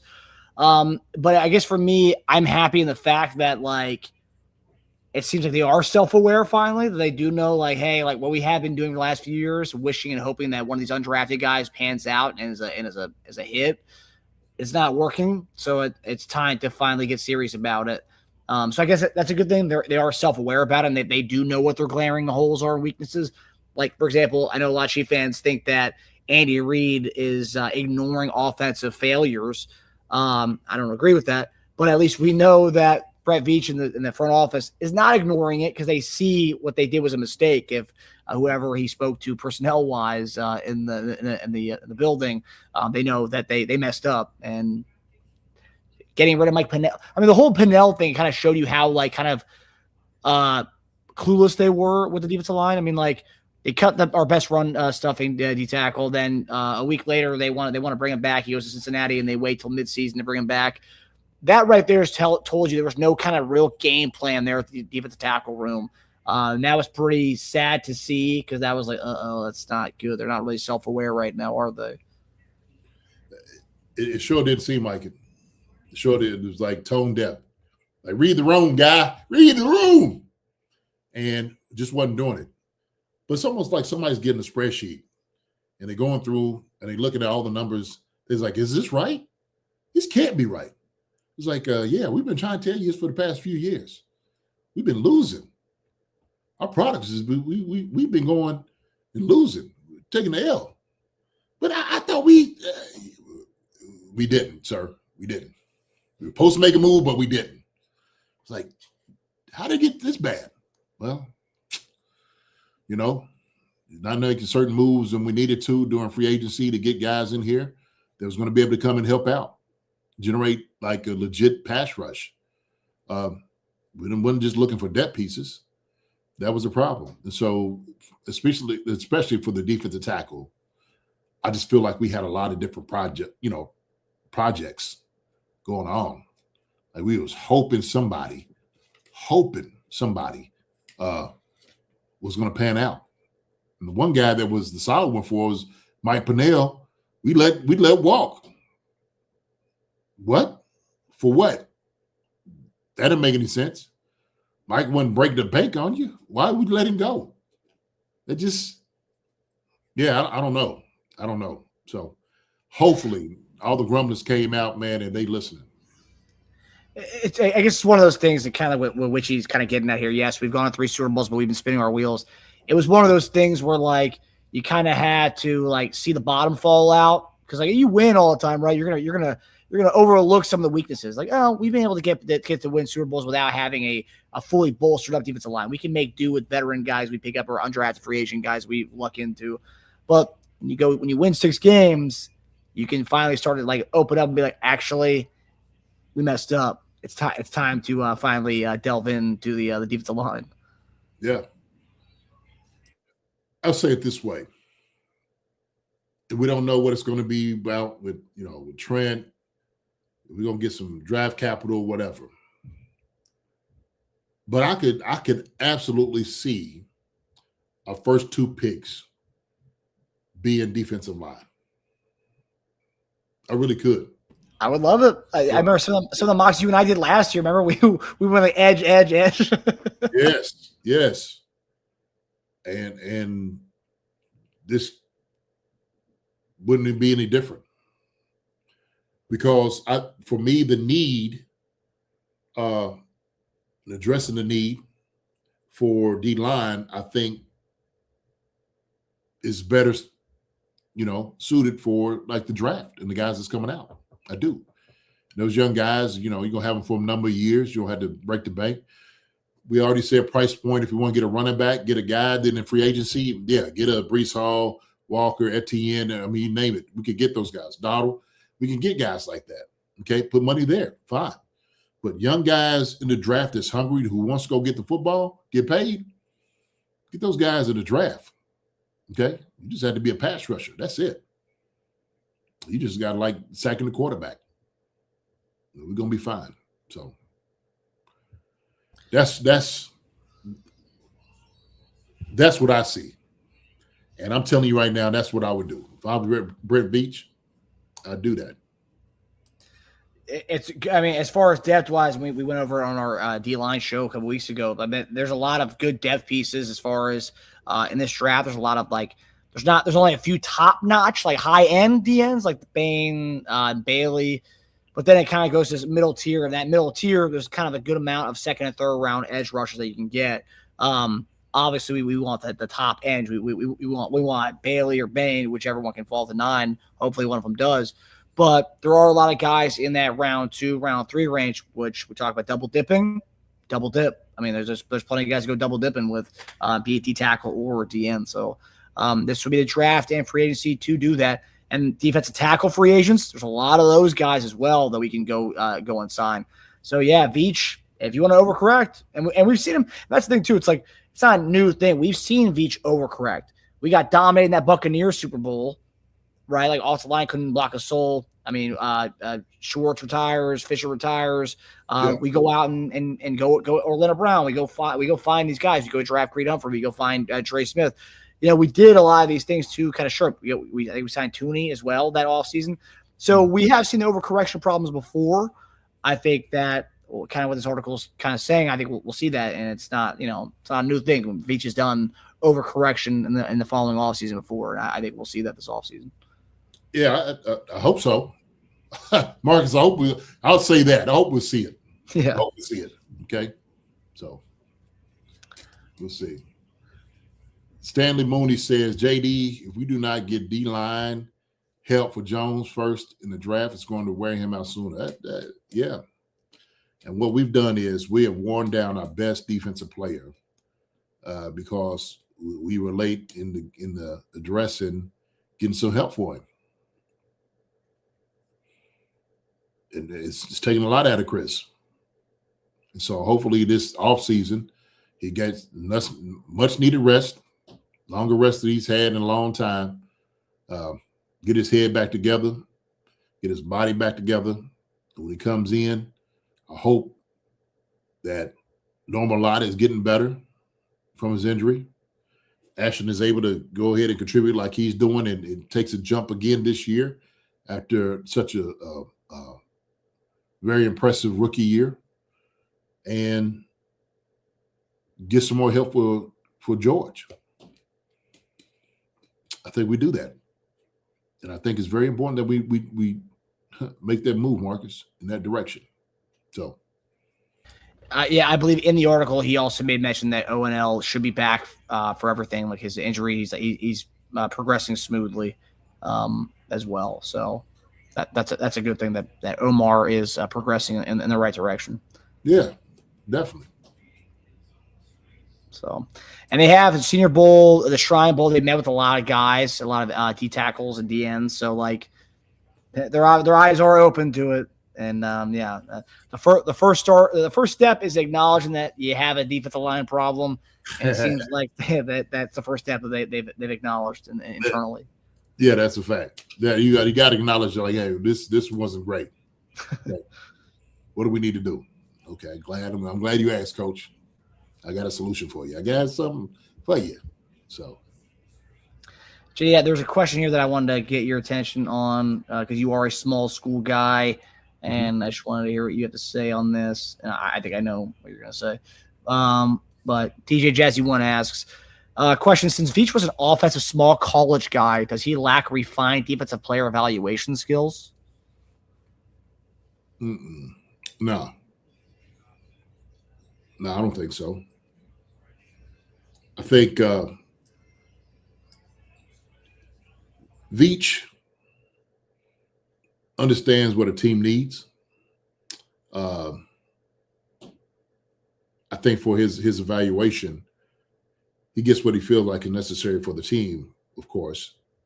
But I don't think his evaluation skills is diminished because he came from a small school. That means nothing. Heck, you got guys that ain't never played the ball, becoming scouts to, pull diamonds in the rough or different ones. It's just finding the right guy. If Veach wasn't willing to give money in those positions, then it showed. It really showed. And so that's part of the problem. I think part of the problem is we just didn't want to spend the type of money, capital for getting a guy here. No. So that was the deal. I agree. Yeah, I mean, you look at some of these guys. Some of these guys never played football before in their lives. They've just been around it their whole life. So and they're coaches and whatnot. So yeah, and I think as far as defensive player evaluation skills, I mean, I think Brett Veach has been pretty dang good at finding defensive backs, right? So yeah, and I don't think nobody didn't believe, FAU was going to take its long. I didn't. I think he did enough in college. I thought, man, he's going to make his jump. Might take him a year or two, and then it's like, hey, what's going on? What's up? Yeah. You're getting Thomas helping you, and what's going down? So. All right, guys. So we got our first guest tonight. Posted the link in the chat. If you want to come in and ask us questions, we'll be taking some questions from y'all tonight. We got our first guest coming on here tonight, and it's our guy, Demetrio Spence. What's up, Demetrio? Hey. What's going on, y'all? Demetrio, what's up, brother? What's going on, man? Man, nothing much. Just chilling, man. About to get on the game with my cousin, and I was like, man, let me hop in here. I've been saying I'm going to get on for a minute. Man, that's what's up, man. I'm glad you did, brother. I'm glad you did, man. Let me cut straight to it, though, man. Why is everybody complaining about EB and then wanting to draft a running back? Why is everybody so hell-bent on that, man? I get that guys didn't perform, the expectations, but I'm like, with the coaching staff getting better and, another opportunity to bring new guys in, and it ain't something you got to reach for. You know what I mean? And I just don't get why everybody's just been overreacting about that, in my opinion. And I don't get why people are doing that. But I'm like, man, and there's a lot of good free agents coming up. A lot of good free agents. So I'm like, man, why is everybody trying to reach and grab a guy at number 9? I get he's good. He may be a generational talent, but I'm like, that ain't something the Chiefs got to reach and do. You know what it is, man? It's at a certain point, I think everybody just got tired of what they wasn't getting out of Pacheco. You know what I mean? Wasn't getting out of Pacheco. Hunt didn't look like he had a home run. And so it kind of started this whole conversation and narrative that we were saying we got one of the worst running back rooms in the business. Yeah. And I'm sitting there thinking, like, was anybody ever watching the offensive line block? It was watching some of the runs we was doing? Yeah. You know what I'm saying? Yeah, it was. And look, it wasn't up to par. This is called for what it is. It was. And so when everybody kept saying that, and oh my gosh, we got to go get somebody, and believing that Breece Hall would have came in and made an entire difference, I'm just like, that ain't gonna change our blocking scheme up front. No, we still need guys to get on. Yeah, we need to get a hat on a hat. We still need guys to go to the second level. Like all those things, which we weren't doing consistently. And so no, they wasn't. They wasn't. Yeah. Wasn't it? Because it's like you said, it all plays off of each other. So if the dudes up front ain't doing their job, then the dude in the back can't do his job, man. Can't do it, man. You got guys the linebackers is bearing down on them. The D line's bearing down on them. You know, it's the NFL. You can't shake everybody, man. Can't shake everybody, man. You're not Shoot. gonna pop a big one every time. So it's like, I'm just like, nah, they got to put it all back together, you know. Look, I'm slowing the film down, and I'm sitting there like, oh man, the running back spooked because it ain't clean. You know what I'm saying? He sees, oh, it's color there. It's right there. Yeah, they coming to get me. Come and get me. What you want me to do? So exactly. He getting hit in the backfield. Oh, you know, it's our guys. He ain't got no spark in him no more. Kareem Hunt is slow and all these different things. And we just start seeing Kareem Hunt get yards. He just start getting first down. He's like, I'm just gonna put it on my shoulders. Yeah, that's what I'm gonna do. Right? Start barreling over people. That's it. Bowling ball. Yeah, man. Yeah, that was it, man. And then I felt like I'll say it like this. I felt the running backs was the scapegoat for our offensive woes. That's how I felt. Yeah, I thought it was unfair. I thought it was unfair how they treated our running back room. Really. And that, like I was telling one of my friends, man, I wouldn't even be mad if they brought Pacheco back with EB's coaching and some other guy, because you know it can all possibly look different. Real talk. It can all possibly look different because when EB was there, that was what one of Pacheco's best seasons, wasn't it? It was. It was his best season. So I'm like, give him that back and let's see what he can do with that. And this is a guy who came from Rutgers, who had zero blocking, who had to run in the back of people. My brother went to Rutgers. My oldest brother went to Rutgers. He graduated from Rutgers. Yeah, he lives in New Jersey right now. Yeah. Okay. Yeah. So he used to say that. He used to be like, man, they don't got no offensive line. He used to go to the game. So he was like, they don't have an offensive line, man. So he was like, this is why he looks as good as he's getting on the limited touches he was getting at the time back then. Yeah. Well, so EB had to capture and change his vision, right? Look, like we just watched what he was telling AP, like, hey man, patience. He's telling his AP about being patient, right? Doing things the right way. Right. And so we start seeing Pacheco toward the end starting to get a little bit. Vision started getting a little bit more refined. Yeah. You know what I'm saying? He started figuring out a little bit more. He's like, okay, this cat got a little something to him. Yeah. And then all of a sudden, you know, EB leaves. And then Pacheco gets hurt. You know, he goes through his injuries and stuff like that. And we know Pacheco wanted to come back and do well. Yeah, he did. But it's tough. It just, man, how everything just looked last year, man, from our timing, our scheme, our run game. It just didn't look crisp. And it wasn't the running back's fault most of the time. That's how I felt. It wasn't. It's a team effort. It's a team effort. That's for daggone sure. Yeah. You know. But if you had your druthers, though, as far as getting a running back this offseason, I know you said you wouldn't mind bringing back Pacheco, but if like you could pick and choose the running back you wanted, or you know, if you combination with somebody in the free agency, it's not the Breece Hall, or a combination of someone in the draft, what would be your ideal situation? I would go with the combination of a free agent and somebody in the draft. I would have to look over the free agent. I don't remember dudes off the top of my head because I work a lot, so I don't have time to really just. Hold on. Wait a minute, hold on. Mark, you got the list, don't you? Yeah, I do actually. I saw the document. Pull this list up for you, Demetrio. Look, man, I'm glad you on here, baby. I'm glad you on here, dog. You know what I'm saying? So good to hear from you, man. I see you over in the comments in the chat all the time. So, man, thanks for having me on, man. Glad to see you. So there's the running back list that we have. There's the top 20. Okay, this is the free agents.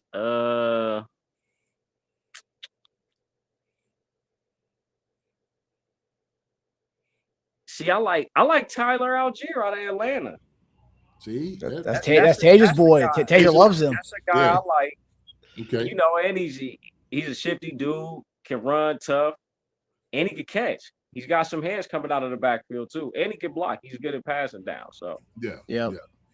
He's a good dude. I would like to see if they could get him. Yeah, his market value, based on what they're saying about how much he's going to make, I mean, he's not going to break the bank at all. I mean, we're talking about like 3 to 4 a year for him, which is a steal. And yeah, that wouldn't be a move that would surprise me. You know, the Chiefs going after somebody that's value friendly. He's not going to break the bank. I know they're going up against the cap this season, going into the next season. I mean, I really like Algier, and then like I said, I like the Jonah Coleman dude out of Washington. I like him a lot. He's a bowling ball type dude that I feel like you could use on short downs, like you were using Kareem Hunt in the red zone. Little short, stout bowling ball. Yeah. Fall forward, one of those type of backs. So but I just watched. I'm not sure when he's going to get drafted though. So he's like a second or third round guys. What a lot of the draft experts are saying. Okay. Yeah. If we went to Algier, I would like I don't know if I would go Coleman. Emmett Johnson or Jadarian Price would be the guys I would pair Algier with because you got a little fire, like smash and dash, a little fire and ice with those two. That'd be kind of explosive. Right. And I do like that Emmett Johnson, the Emmett Johnson kid out of Nebraska too. He can do it all. Yeah, he is a do it all guy. All three downs type of player. But I gotta dig into these guys some more, man. I really don't. I work a lot of the time during the day, so I get off work, eat, play the game, and then jump on here and watch you guys. Man, that just sounds like a good day right there, man. It does sound pretty good. But I think even in this conversation, I do believe that we missing out on understanding who Brashard Smith could be for us. I think we miss out. You know what I'm saying? And I hate I let him go over my head because I do think he's a player. I think he could be a player. They just got to give him a chance. They got to give him a chance, just like with any other rookie that they had on the roster this year. They got to give guys a chance. Yeah. Ain't no big deal. But that's how they are. They just got to learn that, like guys. They got to. It's like, how am I trying to say it?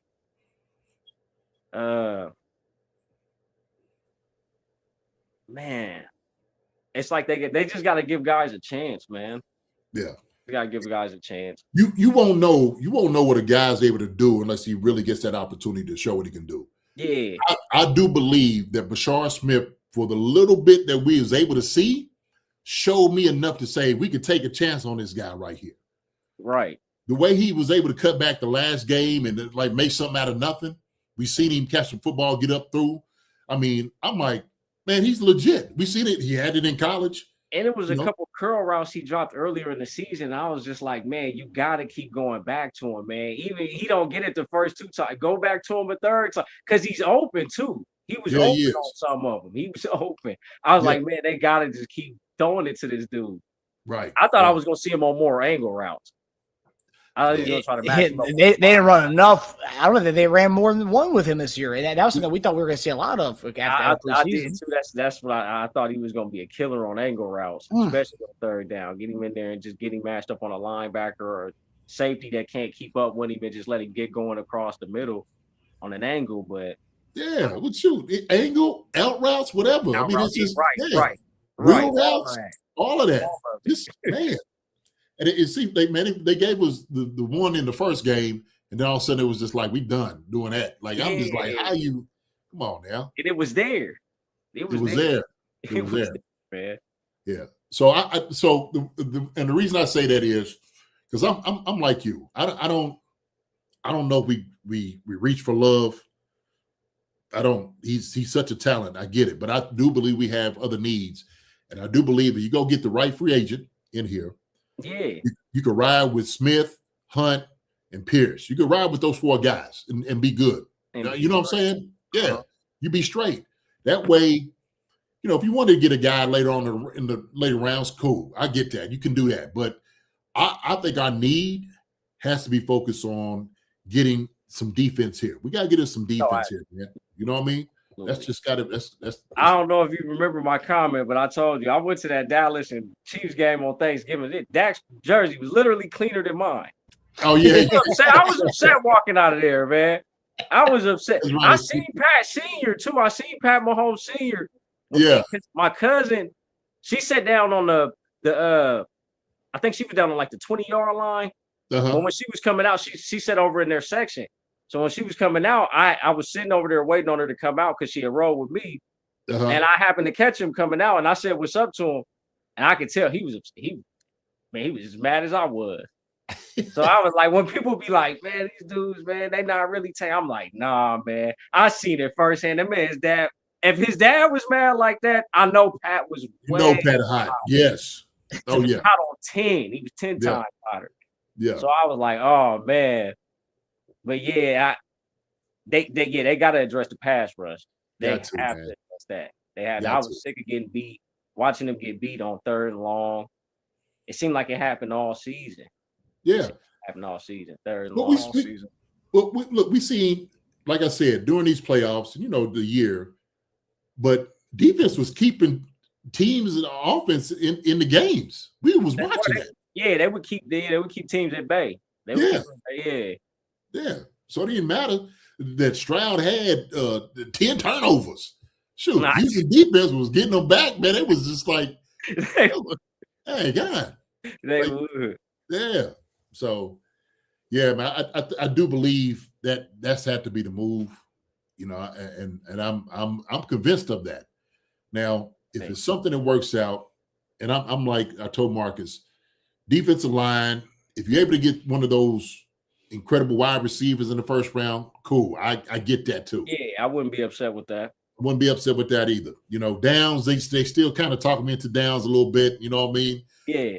But I'm like, if there's another safeties out here could do somewhat like what Downs does, okay. But I do believe that our first couple picks need to be addressed defense, and then we could get a guy. But I do think free agency is the way to go for our running back if you want to do anything. Absolutely. I agree with that. With that. Yeah. The Brown said there's a few games that J.D. Bucks had the same amount of sacks as the Chiefs. That's a fact, the Brown. And I ain't played defense here forever. Shoot. Oh man. Man, that is nuts. Yeah, I saw a crazy stat the other day about Mike Dana's pressure rate this year was amongst the worst in the league. It was bad. And that was a guy who was getting a lot of playing time with us this year. And it's it's unfortunate because a couple of years ago when he was a free agent, I remember he was solid. I just don't know what happened. It catches up with him fast. That's it. Yeah, man, it happens. But yeah, he was playing good. But man, Demetrio, it was good having you come on, man. We appreciate you. Yeah, Demetrio. Thank you for having me, fellas. Y'all, absolutely, my brother. Man, I enjoy the show. Yeah, appreciate it, man. Look, we enjoy you being here. I'll try to jump into some more in the future and holler at y'all, man. I really enjoyed this. Please do, man. Yeah, man. Appreciate you, my brother. Take it easy, man. All right. Peace out. All right, we got our guy Tariq coming here. What's up, Tariq? What's up? Man, what's up, Tariq? What's going down, man? What's going down? Nothing much, did a tad bit of some research, like I said I would. You did say that. We did. Yeah. They said I was giving out homework, Tariq. They said JD is giving out homework, and I was like, you know what? Tariq looks like a guy that would go in and meet the challenge. So, what do you got for us, brother? What you got for us? Well, so if I remember correctly, you were asking me last time who I would pick for our 9th pick, pretty much. If I had, the choice. And I mean, obviously, we have to address the D line. That's just where it has to go. And the two that I keep coming back to, and I'm pretty sure it's the same for everybody, pretty much, is David Bailey and Reuben Bain Jr. I mean, the two of them. I'm going to be honest. I don't think there's a better pass rush you can get out of college coming straight into the league. And the thing is too, even though I think a lot of people are expecting, they're like, oh, we want them to, they might be like, oh, we want them to come in, get 10 sacks in the first season. Mm-hmm. I don't think they need to do that in order to be a big contribution to the team. I think if they can come in, they can pressure. And I mean, obviously at some point they're going to get a sack if they're getting pressures. I just don't see how you wouldn't. Yeah. But, just somebody who can get some of those people off of Chris Jones, where it's like, okay, if we're going to double team Chris Jones, we have this guy one-on-one and he's winning. Yeah. Now, we've got to change our package to where we have somebody blocking. We can't, if we're passing the ball, our running back is going to have to block now because, somebody's getting through too easily. Mm-hmm. But if I had to choose between the two of them, I think I'm choosing the guy who was born in the darkness and molded by it myself personally, being Reuben Bain Jr. I live in it. Where you? Yeah. Oh, Bain. Yes, sir. Yes, sir. You're right. Look, we on the same page, the same way you live, my brother. We on the same way you live here. No doubt about it. I think when you have a Bain, you need a guy that is so physical that disruption is just going to happen. It's going to happen. It's just going to happen. And because of his power and his explosiveness, he's going to give guys fits. He's going to get sacks. And his versatility, where you can move him inside and outside, fits right into our scheme. What Spags likes to do with a guy like Bain. Bailey, of course, is more of a stand-up guy, which we would utilize that too. We wouldn't ask him to put his hand in the dirt. We'll be fine to say, hey, look, you stand up, because I said we start seeing more of George doing a little bit of that toward the end of the season. But I think you're spot on. I think those are two guys that we have to address. We have to get. If we have a chance and a shot to get someone, those two guys got to be it. Who's that? Oh, he's ready to leave, man. All right. Mom's waiting on you. She's waiting on me? Yeah. Till I'm doing my show. Okay. I'll be up here in a second. All right. We're downstairs. Huh? We're downstairs. All right. Yeah. Okay. See you, buddy. All right. See ya. Hey. Hi, Marcus. Hi, how you doing? We'll see y'all. All right. But yeah, hey, man, that is without a doubt. I think it's the way to go, Tariq. I do. So. Yeah, well, I mean, I'm hoping one of them falls to us. So, because I can't say it, because I am seeing that some people are saying, because I believe, if I'm correct, the Titans have the second pick, or I might be wrong about that, or like they're one of the top few picks, and them and one other team has a need for somebody on the line. So I've been seeing that sometimes to some people, they don't even think the two of them fall to the 9th pick at all. So I know it. I know. Well, there's the Ohio State backer who is going to be the top edge taken. The linebacker you talking about? Yeah, they're calling him like the Micah Parsons. He's a backer that is going to be playing edge in the NFL. So like he's probably going to be the first one that goes of the edge rushers. Okay, so that's what he plays. I don't know what he played. I thought he played like middle linebacker. But at this level, they're going to be putting him as the Micah Parsons. That's what everyone's claiming that to be with him. Really, Arvell Reese, yeah. You like that? I don't know.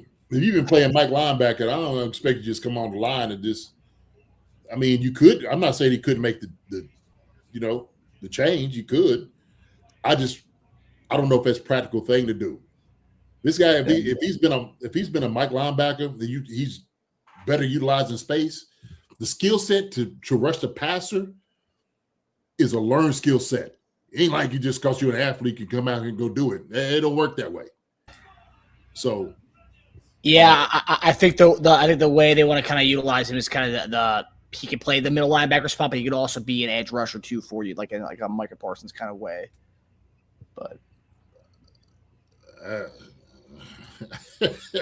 yeah, that ain't our problem. He's definitely not falling to 9. Well, that's how I'd have been right in the meeting when somebody said that. I'd been like, I don't know. Shoot, working in space is different when you tight on the offensive tackle. Get your hands on you, completely different. In space, yeah, it might take him some time to get into that skill set. I'm just saying. Yeah, so. No, I definitely agree. I think it's an odd thing, but yeah. Yeah. Well, I say we let them try it and we go for a pure pass rusher. That's what There I you say go. we let them do. So. Love it, Tyreek. Yeah. Love it. Love it. All right, Tariq. Well, Tariq, we appreciate you doing the legwork this week before coming back on. We appreciate that, brother. So it looks like all three of us are unanimous on Bain being our number one guy. Yes, sir. Yes, sir. Tyreek got something else. What else, Tyreek? You got something else. I can see it on your mind. What else? You got something else? Well, I mean, I will say that I have thought about it too, that the possibility that both of them are gone before pick 9. And because I do think it is possible that someone sees what we're seeing, where they're like, you know what, we need somebody more pass rush, so they go for, both of them get taken off the board. Yeah. And honestly, if that were to happen, it's so this one's kind of hard because I can see us going a few different directions. I mean, I have looked into Downs, and I think it could make sense. Also, I mean, I'd have to really look at who the Chiefs are really looking to bring back to before even like really going into that. And I think I don't know. It's because it really is kind of tough. Because I think we might, I wouldn't mind I would like to bring back realistically Cook. I think it's Brian Cook. Yeah, I would like to bring him back. Yeah. I don't know how realistic that's going to look because he's going to get paid more going somewhere else, if I'm being honest. And he deserves the money. I don't think he's not deserving of it. So, I mean, I could see us going with Downs to, try to, fill in that role a little bit. And I think he is phenomenal at what he does. I also don't know if I don't even know if he'll be on the board by then because I've also seen people talking about we need a safety. So if that's the case, he might not even be there. Yeah. But I feel like that's the biggest place that I would go to. I don't know. It's hard for me because I can't see myself going for a running back with the 9th pick personally. Yeah. Although I can understand going for it. I don't see it happening personally, or I wouldn't do it myself. Mm-hmm. But Love could be gone too because New Orleans is right there, and then they talking about it. He fits the New Orleans scheme. So, if he's fitting what the Saints want, because of, obviously, a guy's going to be gone possibly, Alvin Kamara, then it's so okay. The third guy, defensive like pass rusher they're thinking about, right, would be Falk. Okay. Keep hearing Falk's name and stuff like that. You see Marcus's face. Yeah, see Marcus's face right there. See, Marcus don't like Falk. No. And I think Falk is just okay. And they said he had a down year this past year. He was better in 2024. So I don't know. But those are questions right there. What about wide receiver, Tariq? What about one of the wide receivers? Top 3 that you're talking about. Well, we definitely need something different than what we've notoriously gone for, the shorter, speedy guys. I think that's cool and all, but I feel like I want somebody that either one is really good at just making separation like very quickly, like just because they're a great route runner, or somebody who we know he's winning the 50-50 ball majority of the time when, it's thrown his way. But if I had to choose from what I've seen, I think I'm going with the guy from ASU, Jordan. I'm not sure his last name. Tyson, is that his last name? Okay, yes, sir. I think that's who I would choose. And I think part of it, maybe there's a little bit of bias going on because my dad does attend ASU online for some engineering class type stuff. So I do sometimes kind of look into them a little bit. But the only thing that kind of puts me off of him is just because he does have a bit of an injury history. Yep. They've said that.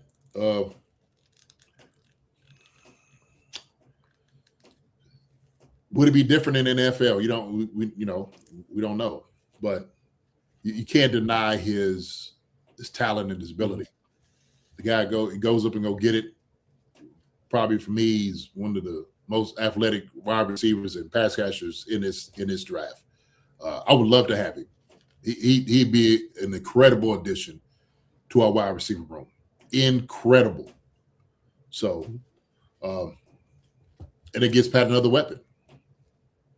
Free agent and running back, Pat another weapon, and then you could try to bolster your D-line, pass rush, in some of the other things, because there's just a lot of questions there. We don't know what's going to happen with Big Duffy, and we're going to get draft capital there and whatnot. But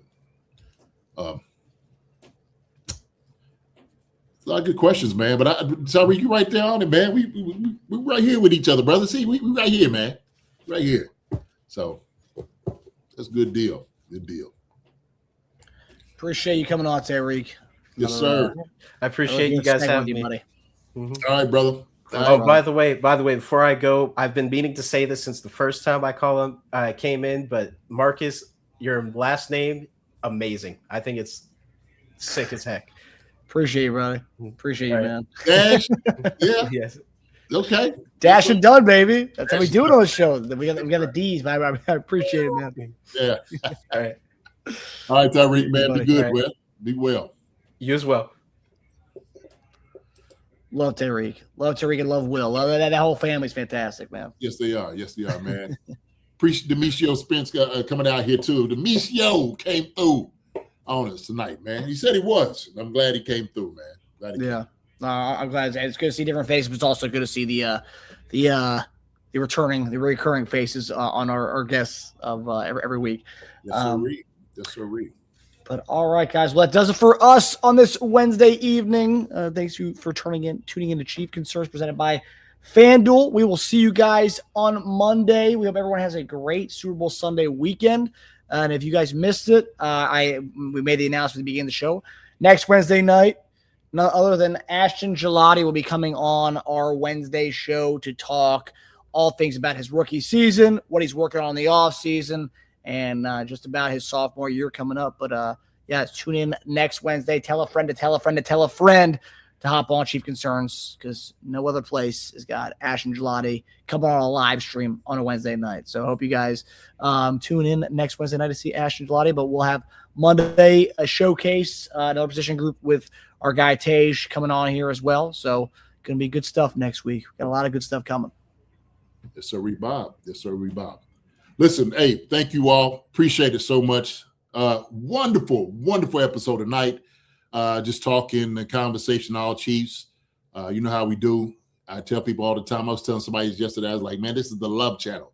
So you hear a lot of love here. So y'all our peeps, man. We appreciate you. We love you. Like Marcus said, I don't know who you're going for. I got the Seahawks winning it. That's what I got. I think they're going to win it all. And so I'm rooting for the Seahawks, and I think they're going to win too. Yeah. Okay. So I think that's what it's going to be. So with that being said, y'all enjoy yourself. Have a wonderful weekend. If you're still dealing with some of this snow and ice, man, y'all be careful out here. As I always say, love each other the way we're supposed to love each other. Be good to one another. All right. Marcus, my brother, love you, man. We will see you all. Enjoy yourself. Be safe for Super Bowl. Be safe. Be good. Be safe and eat good. Be safe, eat good. I'll be right over here with the Chiefs, baby. All right. Always. So we just be watching. Okay, kick up. Enjoy yourself. Go watch Bad Bunny do his thing as well. So hell yeah. Hey man, it's gonna be a good time. All right. We'll see y'all later. Y'all take care. God bless. We will holler and see y'all on Monday. Love y'all. Take it easy. Hi, everybody. Thanks for watching. Subscribe here to get the latest from the show. Also, be sure to check out the best clips from Chief Concerns. And if you prefer to listen to the show, subscribe and follow us on Apple Podcasts, Spotify, and anywhere else you get your podcasts.